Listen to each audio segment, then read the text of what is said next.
Number 5. Movement Mode PvP Debuffs. Early in the summer of 2013, they introduced a new movement-based debuff system, departing from the role-based debuff advantage granted by the rock, paper, scissors system. Originally, when you went into an arena in a role, you only had to worry about one other role being able to debuff you. For example, healers only had to worry about controllers being able to strip their ability to heal. Controllers had to worry about tanks taking away their ability to give power.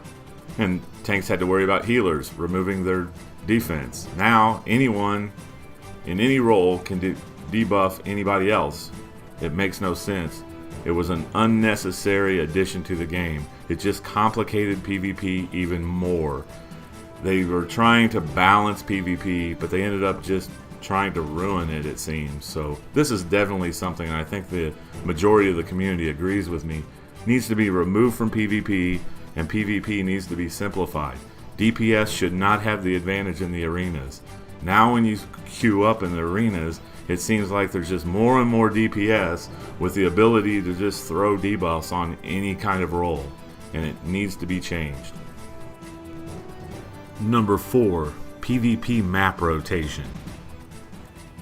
The PvP map rotation system was implemented into the game to try to speed up queue times for PvP arenas. But I don't think that maps should be hidden from players that pay a monthly fee to play your game. All maps should be available at all times for the players. Why are you forcing players to queue up for a map that they may not enjoy, like safe houses?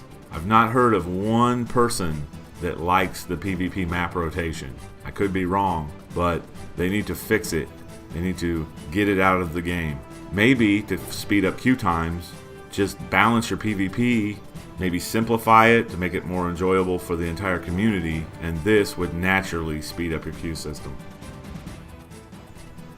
Number 3. Nexus loot drops.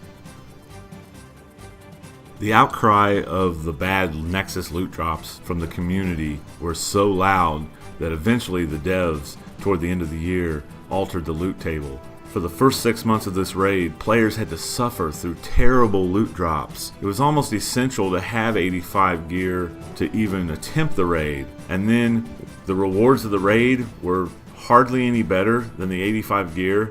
If you were lucky, you would get an 87 piece at the final boss. Most of the time you got an 86. And the sub-level bosses dropped 85 gear, and the plans were super scarce. I know of people that ran the raid for like 50 times and didn't receive any expert plans. So luckily, DCUO did hear the cry of the community and changed this. And I hope they won't repeat this mistake in the future. Number 2. Random chance loot. People that ran the Tier 5 duos and the Raven Bounty from DLC 8 Sons of Trigon know exactly what I'm talking about. You could run these missions over and over and over and only expect to have a small random chance of getting a piece of gear. Gear that was attached to styles like the Exalted style and the Corrupted style, which were 25 feet points apiece. I once ran 9 Tier 5 duos with all of the side bosses unlocked, all of the Sons of Trigon, and received 0 pieces of gear from those loot boxes. Now, I think they're going to be changing this in 2014 in Update 33, so I hope they never go back to doing this again. Number 1. Trigon's Prison. DCUO really missed a golden opportunity to add a classic boss battle. Players were expecting to battle one of the most epic villains in the DC universe, but then we were disappointed to find out that Trigon had been reduced to a simple room mechanic, and the actual final boss was Wonder Woman. The majority of the alert really wasn't that bad. It's just the final boss battle was a major letdown. Well, I hope you guys enjoyed my list. Maybe leave your own list in the comments below. Tell me what you would change about my list, and leave me some feedback.